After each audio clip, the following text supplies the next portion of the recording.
a Gálatas capítulo 6. Gálatas capítulo 6 vamos a compartir. Comenté acerca de los niños que viven bajo presión, pero evidentemente nosotros también vivimos bajo presión. Todas estas noticias que están habiendo ahora, por ejemplo, hoy, como saben, Grecia está votando sí o no a seguir adelante con Europa o a seguir adelante con las propuestas de Europa para salir de la deuda y todo eso. Y eso es una presión, no solo para los griegos, que lo están pasando muy mal, sino para todos los que vivimos en Europa.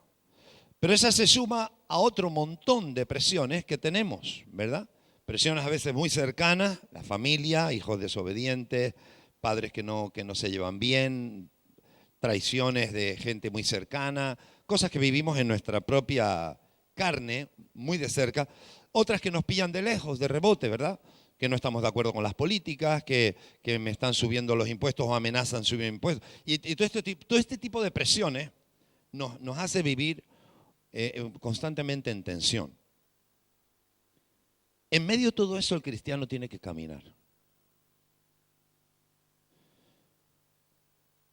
Nadie nos dio a elegir para vivir ahora o en la Edad Media. Nos tocó aquí y aquí está. Y el que vivió en la Edad Media le tocó la Edad Media. Y el que vivió en la época de Cristo, pues en la época de Cristo. El que nació en la India, nació en la India. Y el que nació en América, nació en América. Y el que en Europa, en Europa. Así que nadie nos dio a elegir. Y cuando nos llega a nosotros la palabra de Dios, lo que Dios quiere es que asumamos nuestro papel y caminemos en la vida con la cruz o con el estilo o maneras en las que Dios nos dio para vivir. Cada uno tiene que cargar con lo suyo. Y no es tiempo para compararnos, decir, es que tú vives mejor, es que yo vivo peor. No, tú vives la tuya, yo vivo la mía. Tú eres responsable de la tuya, yo soy responsable de la mía. Y cada uno tiene un camino distinto que recorrer, porque somos diferentes.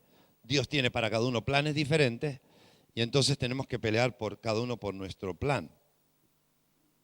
Pero ciertamente, como todo nos sale tan bien, eso nos afecta.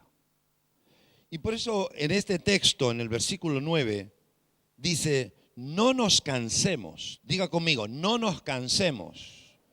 No nos cansemos, dice, de hacer bien. Todos nosotros sabemos lo que está bien y lo que está mal. Y lo que pasa es que todas estas presiones, esto que trae desgaste, desánimo, desilusión, desesperanza, lo que nos lleva es a dejar de hacer bien. En otras palabras, interrumpe nuestra forma de vivir, que Dios ya nos enseñó cómo, y nos afecta más de lo que nos tenía que afectar. Somos demasiado sentimentales y emocionales, demasiado, nos gobierna demasiado. Nos gobierna demasiado el que me apetece, si me nace, si no me nace. Esto nos gobierna mucho más que actualmente que el sé que tengo que hacer esto y tengo que aguantar esto y tengo que atravesar este sitio y tengo que pasar otro. Mucho más. Entonces, nos gobierna mucho más el corazón que la mente. Vivimos en ese tipo de sociedad. Por eso vemos tanta gente desanimada. No porque no saben lo que está bien y lo que está mal, sino porque se sienten.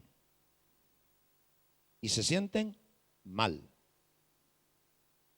Y en vez de tomar una actitud, se dejan llevar por el sentimiento. Y eso trae derrota. Eso también está en la iglesia porque nos pasa a todos. La diferencia entre nosotros y la gente que no conoce a Dios es que nosotros al conocer a Dios y conocer su palabra y tener un montón de herramientas que Dios nos ha dado para vencer, para superarnos, para avanzar, la diferencia radica ahí, pero aún así sentimos tan fuerte el dominio de los sentimientos. Hoy hubo gente que no vino a la iglesia, no hace falta preguntar. Lo sé por la cantidad de gente que somos. Hoy hubo gente que no vino a la iglesia. ¿Sabe por qué? Porque no sentía venir a la iglesia. Y algunos de ustedes no sentían venir a la iglesia. ¿Y por qué lo sé? Porque como somos muchos, seguro que más de uno hay. Que no sentía venir a la iglesia, vino a la iglesia. Y hoy, ahora que está pensando en eso, dice, menos mal que vine a la iglesia, me siento súper chachi. Eso nos pasa a todos. Y todo eso no son más que momentos de vulnerabilidad, donde el diablo lanza contra nosotros cosas que pretenden hacer daño, quieren tirar abajo. Y en ese análisis de por qué las cosas no salen bien, yo he buscado 5 cosas que quiero compartir con ustedes. Y si alguien está apuntando, pues lo que sí está claro y quiero mantener ahí con letras brillantes es que que hagas lo bueno y si no desmayas, este es el punto, si no desmayas a su tiempo. Si no desmayas a su tiempo, segaremos. Y quiero ir con la primera. La primera de todas es que nos hemos hecho falsas ilusiones de las promesas de Dios. Falsas ilusiones. Hemos vivido, y yo lo reconozco, en los últimos, digamos, del 2000 para acá, una invasión, y yo me meto en esto, una invasión de predicaciones y de mensajes optimistas, que no están mal. Y muchos mensajes han sido, si puedes, vamos a prosperar, vamos a conquistar y todo eso, basado en versículos de la Biblia. Están en la Biblia. Pero al fijarnos solamente en esos versículos y haber puesto a un lado los otros que también están ahí, que le dan contrapeso, nos hemos supermotivado y cuando las cosas no ocurrían como esperábamos, nos hemos super frustrado. Y pasamos de arriba a abajo, que yo sé que no era la voluntad de Dios. Mire, quiero que me pongan el Salmo 1, por favor, pónganme el Salmo 1 en la pantalla. Salmo 1, es un claro ejemplo, ¿verdad? Hay montones. Porque a todos nos gusta, ¿verdad? Del pastel nos gusta la guinda, ¿verdad? Nos gusta, siempre procuramos elegir. Y no está mal elegir, pero claro, al coger uno y desechar otro, no te lo comes todo. Y esto es lo que nos ha pasado también con muchos versículos de la Biblia. Y entonces hemos idealizado versículos. Idealizado. Por ejemplo, mientras lo buscan, se nos dice que resistir al diablo y que... Sí, pero ese versículo, que esa parte es tan bonita, tan chachi, tan piruli, viene precedida de someteos pues a Dios. Y claro, como tú eso no lo pones, no le haces caso, no lo comentas, no lo dices, solo dices resistir al diablo. Entonces, claro, eso es lo que hacemos. Vemos un problema, resistimos al diablo. Y luego decimos, ¿y cómo es que si yo me resistí, por qué me venció? Y entonces te entra la duda y el desánimo. Hasta dudas de lo que la Biblia dice.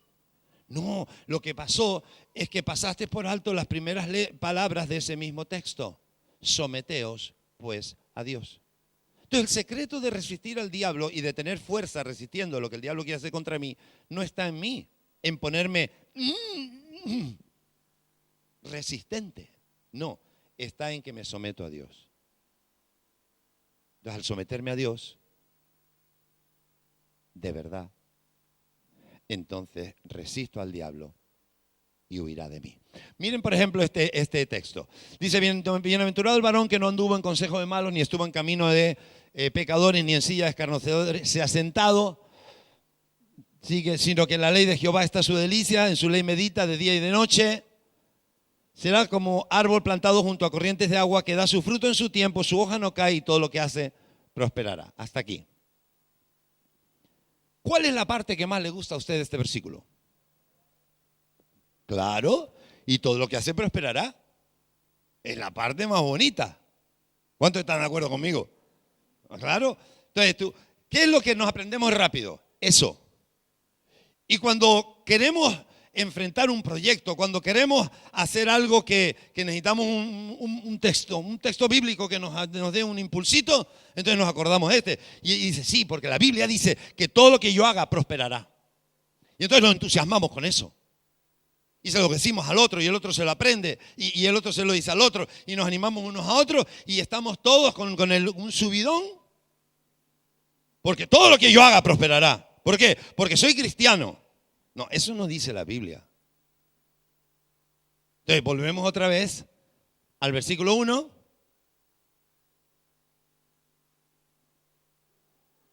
Uno. Y ahí empezamos a fijarnos por qué, cómo llego al final para decir que todo lo que haga yo prosperaré. Y entonces dice que no anduvo en consejo de malos. Así que no anduvo en consejo de malos, hubo en consejo de buenos. Ni estuvo en camino de pecadores, así que no se juntó con los pecadores, sino que se juntó con los santos. Ni en silla de escarnecedores, así que no se metió con los demás, sino ha vivido en justicia. Pasa al 2. Dice, en la ley de Dios está su delicia. Este es el lugar, el secreto, ¿verdad? ¿Dónde? En la ley de Dios. Y medita en ella de día y de noche. Entonces, claro, ahora, después de todo eso, es cuando finalmente termina diciendo, y todo lo que haga prosperará. Claro, pero si tú no vienes por aquí y solamente dices lo del final y no ocurre como tú te lo esperabas, tú te frustras. Y yo también. ¿Y cuál era el problema? Me hice unas ilusiones falsas en algo que sí dice la Biblia, pero que venía con un condicionante. Y así hemos hecho mucho. Y ahora les voy a decir algunas cositas más en relación a esto. Pero es que hasta para venimos a orar y decir, Señor, sáname, Señor, abre esto. ¿No? Queremos que Dios nos bendiga cuando no hemos hecho nada de lo que pone ahí. Queremos que Dios nos prospere cuando no hemos pasado por los versículos anteriores. Queremos saltarnos al versículo 3 sin haber vivido el 1 y el 2. Y déjame decirle, no funciona. Da igual cuántas veces lo escribas, en qué tipo de letra, ni en qué tamaño, ni si lo pones en la nevera o en el espejo del baño. Da igual si te lo aprendes de memoria, para adelante, para atrás, en idioma, en árabe. Da igual. No funciona. Porque el condicionante para que funcione está en el versículo 1 y el 2. Y entonces uno de los problemas de nuestras frustraciones, nuestras, de todos, mías también, es que nos hemos ilusionado con algunas partes de la Biblia, desechando otras. Mire, por ejemplo, cómo Pablo habla acerca de él mismo en 2 Corintios 6:4. Dice, antes bien, nos recomendamos en todo como ministros de Dios. Le está hablando a los corintios, está hablando de él, es lo que está sufriendo. Dice, nos recomendamos como ministros de Dios. Dice, en mucha paciencia. Y ahora dice, en tribulaciones, en necesidades, en angustias, en azotes, en cárceles, en tumultos, en trabajos, en desvelos, en ayunos. Y tú dices, no, ese no. Es que leer cuando yo leo. Ahí. Porque luego hay otros, pero es que empieza con estos. Y entonces tú dices, ¿y dónde está lo bueno? ¿No dice la Biblia que todo lo que haga prosperaré? Pues ahí no me suena a prosperar nada. Entonces nos hemos ilusionado con lo bonito de la Biblia, con la flor, y se nos olvida el tallo, se nos olvida el tronco, se nos olvida lo demás, las hojas, se nos olvida todo. Y es que no puede ser. Tenemos que buscar en la palabra todo y todo ponerlo junto para tener un poco de balance. Nos preocupa mucho más nuestra voluntad a la hora de ir a la Biblia que la voluntad de Dios. Porque cuando yo miro en el me prosperará, lo que estoy pensando es en mi prosperidad para mí, para mi casa, mi familia, mi persona. Pero Dios quiere la prosperidad para Él, para su obra, para su casa, para su familia. Y esa no. Entonces ya no es hágase tu voluntad, sino hágase mi voluntad. Y entonces voy a la Biblia a buscar los versículos que dicen, o que creo que dicen, lo que yo quiero conseguir. Y entonces los selecciono, los hago míos, me ilusiono con ellos y digo, la palabra de Dios dice. Pero eso es manipulación, eso es problemas de hermenéutica, es una hermenéutica errónea. Así no se puede manejar la Biblia. La Biblia hay que mirarla en su conjunto y no solo analizando pequeños detalles y usándolos como yo creo y como a mí me beneficia más. En 1 Juan 5:14 dice, y esta es la confianza que tenemos en Él, que si pedimos alguna cosa conforme a su voluntad, Él nos oye. Entonces muchas de las cosas que pedimos, como no son su voluntad, son ilusiones nuestras, entonces no ocurren y nos desilusionamos. Pero es que nunca fue la voluntad de Dios eso. Nunca fue la voluntad de Dios eso. Porque por llenarnos la cabeza de pajaritos, eso es fácil. Pero lo único que prosperará es aquello que es conforme a su voluntad. Cada uno de nosotros tiene un plan de Dios, un proyecto de vida. Todos lo tenemos, particular. No tenemos 100 para elegir el que queramos, no. Tenemos uno. Usted puede vivir la vida que quiera, pero si usted le pregunta a Dios, Dios tiene un plan para usted. Y entonces usted si le pregunta y espera que le conteste, Él le va a guiar cada día en su voluntad. Y al caminar en su voluntad, se hará su voluntad, las oraciones serán respondidas. Porque oras conforme a la voluntad de Dios, no a cualquier voluntad. El otro día, no sé con quién estábamos hablando, ¿no? Que Las Palmas subió. ¿Saben que subió Las Palmas? Estamos en primera. ¿Ya se enteraron? ¿Saben que el Zaragoza no subió? ¿También se enteraron?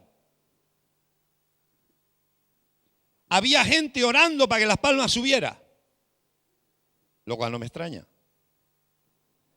Pero es que había gente orando para que el Zaragoza subiera, cosa que tampoco me extraña.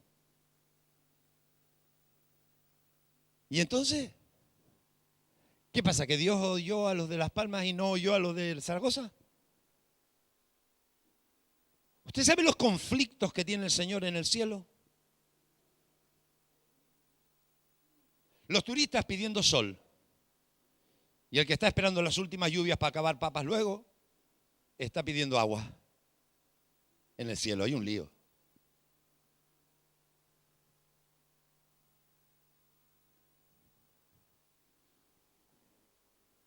Entonces, muchas de las cosas que hacemos o pedimos es en nuestro propio capricho. No estamos buscando lo que Dios quiere, estamos buscando lo que yo quiero. Y que Dios me diga lo que yo quiero. Y como no sale porque probablemente no es su voluntad, entonces me frustro. Y algunos terminan enfadados con Dios. Dios no me quiere, Dios no me hace caso, yo soy un marginado, Dios a mí no me hace, le escucha a todo el mundo menos a mí. ¿Nunca le ha pasado eso? Eso ha pasado a todos. Y esos son desánimos que quieren venir a nuestra vida. Voy a ir más rapidito. Ese es el primero. Ideas fantasiosas de las promesas de Dios. Número 2, no hemos medido el tiempo. Otra de las frustraciones es el tiempo y por eso hay que echar mano de la paciencia. Porque las cosas las queremos ya, ahora. Y es que esta sociedad nos ha acostumbrado a eso. Nos está enseñando que todo lo puedes conseguir enseguida y tú tienes capacidad y tú tienes la solución y aquí estoy yo para traerte respuestas inmediatas y todo eso es así. De hecho, una de las cosas de las que se le cae arriba al partido que está en el gobierno de Grecia es ese. Prometió a la gente lo que la gente quería oír. Cuando llegó al gobierno, evidentemente no se podía cumplir y ahora están en el conflicto que están y tienen que hacer un referéndum. No se trata de eso. Se trata de que hay un tiempo. Y fíjese, para Dios dice la Biblia que un día es como 1000 años y 1000 años como un día. Dios no tiene problemas de tiempo como nosotros. Por eso cuando hablamos de las cosas de Dios, uno tiene que tomarse las cosas de Dios con un poco de paciencia. Hace 2 días estaba leyendo acerca del rey Acaz.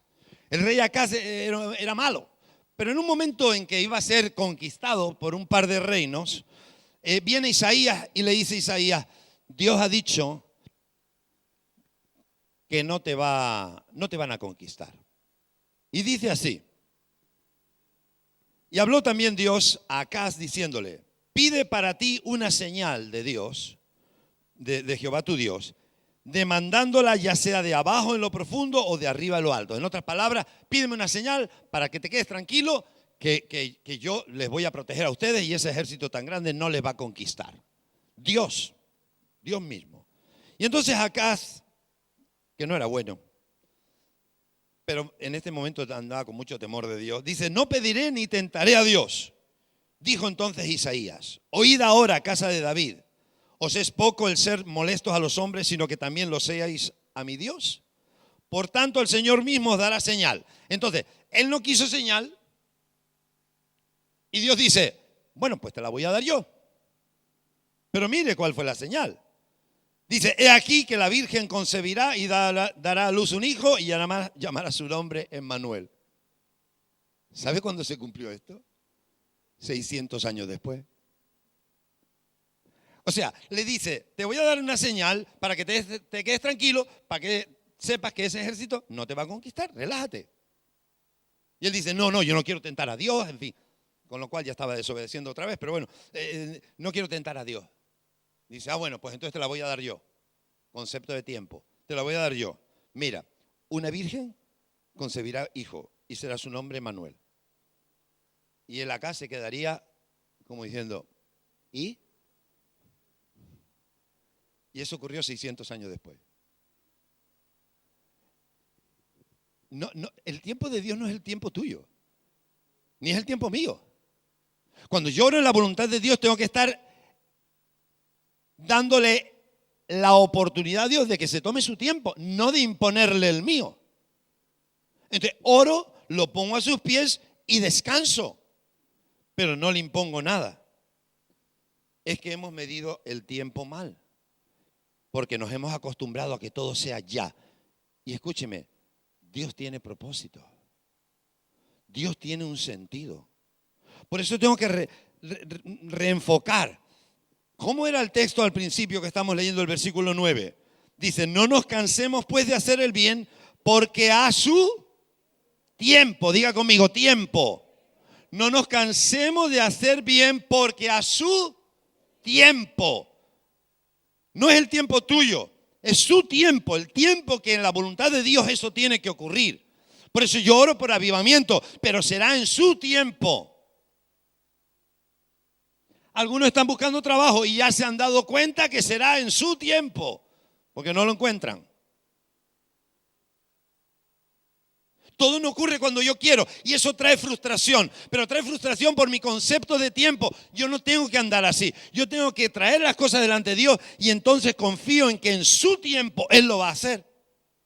Y entonces me relajo, porque de la otra manera no me relajo.